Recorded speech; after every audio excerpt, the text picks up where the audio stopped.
I'm starting this recipe with 6.5 pounds of our very own organically grown pears out of our own garden.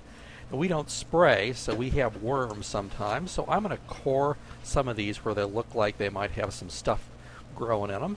Otherwise, you can just put all the peels and the seeds in because they get filtered out later.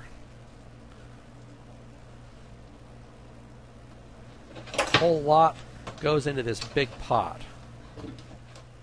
And after they're all cored, I'll add about 1.5 cups of water, and they go on the stove to boil down.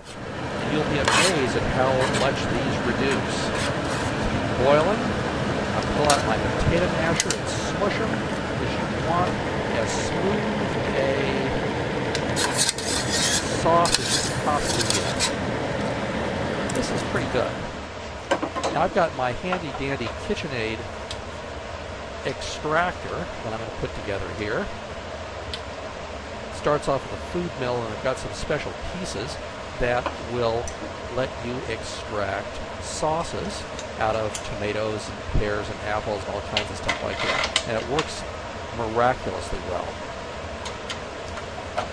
What happens is the raw pulp is going to go through this sieve, and then this shield goes over and will separate out the good stuff, which will come down backward towards the mixer, from the other hard stuff like the seeds that goes off into our compost bin. So flip the thing on and start scooping in some pears.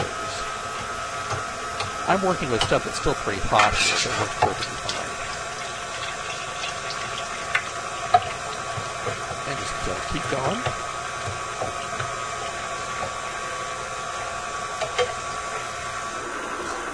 And this is where the pulp comes out the end, and this is the sauce we get, which is still pretty runny.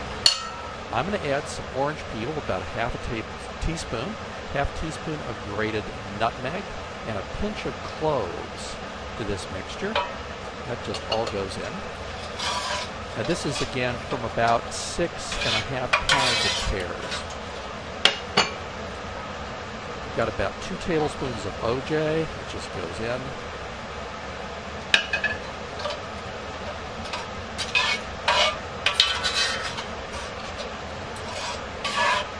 And finally, I've got about 3/4 cup of sugar I'm going to add. You'll scale this up, of course, if you have more pears to work with. Now, because this sauce looks pretty runny to me, I'm going to take a hand blender to it and give it a good mix, just like this. This will help homogenize the mixture before it goes into the oven. Now, you've got a couple of ways you can do the actual pear bite. If you have a slow cooker, you can use that. I don't, so I just throw it in the oven at about 225 degrees for 4 or 5 hours. This is what it comes out looking like. It's delicious.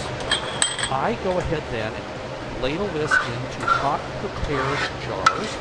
I've got my canning funnel here. Just kind of dump it in, fill it up to within 1/4 inch of the top. The funnel helps keep the jars neat.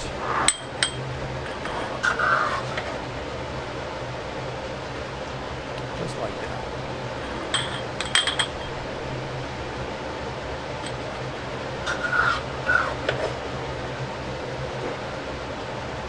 Now when they're all filled,